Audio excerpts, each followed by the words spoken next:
नमस्कार and welcome to our programme.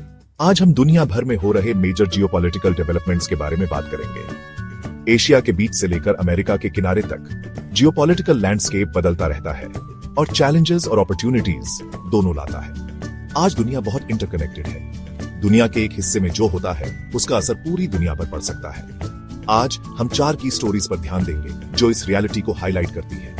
ये stories global powers और रीजनल एक्टर्स के बीच कॉम्प्लिकेटेड रिलेशनशिप्स को दिखाती है। ये दुनिया के अलग अलग हिस्सों में डेमोक्रेसी और स्टेबिलिटी के चैलेंजेस को भी दिखाती है। आइए इन स्टोरीज को डीपली समझते हैं और ग्लोबल स्टेज पर उनके पॉसिबल इंपैक्ट को जानने की कोशिश करते हैं।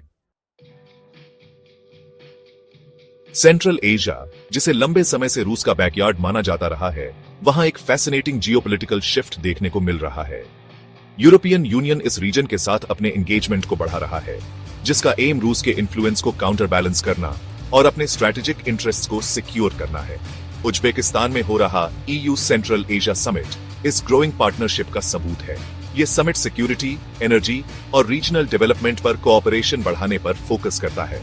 हाल ही में हुए खुजान डिक्लेरेशन के लाइट में यह समिट सिग्निफिकेंट है।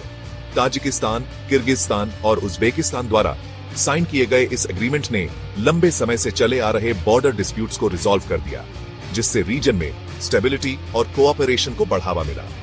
ईयू इस स्टेबिलिटी को सेंट्रल एशिया में ग्रीन कोऑपरेशन, गवर्नेंस रिफॉर्म और इकोनॉमिक डाइवर्सिफिकेशन के अपने एजेंडा को प्रमोट करने के एक अपॉर्चुनिटी के रूप में देखता है। यह समिट समरकंद क्लाइमेट फोरम के साथ कोइंसाइड करता है, जो एनवायरमेंटल इश्यूज के प्रति ईयू की कमिटमेंट को और हाईलाइट करता है।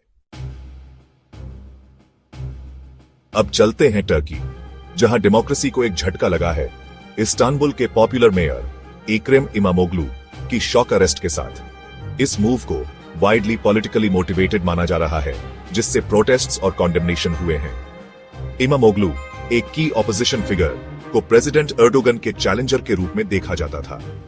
उनकी अरेस्ट टर्किश डेमोक्रेसी और रूल ऑफ लॉ के बारे में कंसर्न्स रेज करती है। यह डेवलपमेंट टर्की की स्टेबिलिटी और इंटरनेशनल रिलेशंस को इंपैक्ट करता है। एर्डोगन की टाइटनिंग ग्रिप बढ़ते ऑथोरिटेरियनिज्म का कारण बन सकती है। इंटरनेशनल कम्युनिटी क्लोजली वॉच कर रही है। टर्की का फ्यूचर अधर में लटका हुआ है। Section 4, south east Asia hedges its bets. South east Asia एक कॉम्प्लेक्स जियोपॉलिटिकल लैंडस्केप में नेविगेट कर रहा है। यूएस और चाइना के इन्फ्लुएंस की होड़ के बीच कंट्रीज स्ट्रेटेजिक ऑटोनॉमी चाहते हैं। रीसेंट सर्वेज परसेप्शन में एक शिफ्ट दिखाते हैं। यूएस में सिक्योरिटी प्रोवाइडर के रूप में ग्रोइंग ट्रस्ट, जबकि चाइना डोमिनेंट इकोनॉमिक पावर बना हुआ है। यह डायनामिक एक मोर असर्टिव साउथ ईस्ट एशिया की ओर ले जाता है, जो जापान जैसे मिडिल पावर्स के साथ एंगेज कर रहा है, ईयू और इंडिया के साथ। वे साउथ चाइना सी डिस्प्यूट जैसे इश्यूज पर वोकल हैं, जहां चाइना की असर्टिवनेस एक कंसर्न है। जियोपॉलिटिकल लैंडस्केप फ्लूइड है, जिसमें कंट्रीज अपने इंटरेस्ट्स को सेफगार्ड करने के लिए रिलेशनशिप्स को बैलेंस कर रहे हैं। Section 5, conclusion, a world in flux.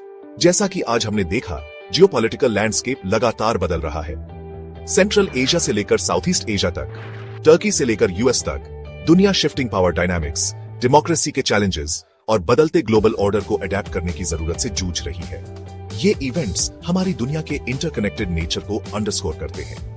एक देश के एक्शंस के दूसरे देशों पर गहरे कॉन्सिक्वेंसेस हो सकते हैं, जो डायलॉग, कोऑपरेशन और इंटरनेशनल नॉर्म्स के प्रति कमिटमेंट की जरूरत को हाईलाइट करता है।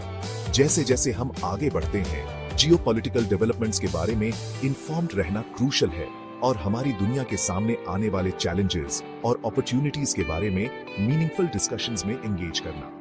केवल अंडरस्टैंडिंग और कोलैबोरेशन के माध्यम से ही हम 21st सेंचुरी की कॉम्प्लेक्सिटीज को नेविगेट कर सकते हैं और सभी के लिए एक मोर पीसफुल और प्रॉस्पेरस फ्यूचर बिल्ड कर सकते हैं।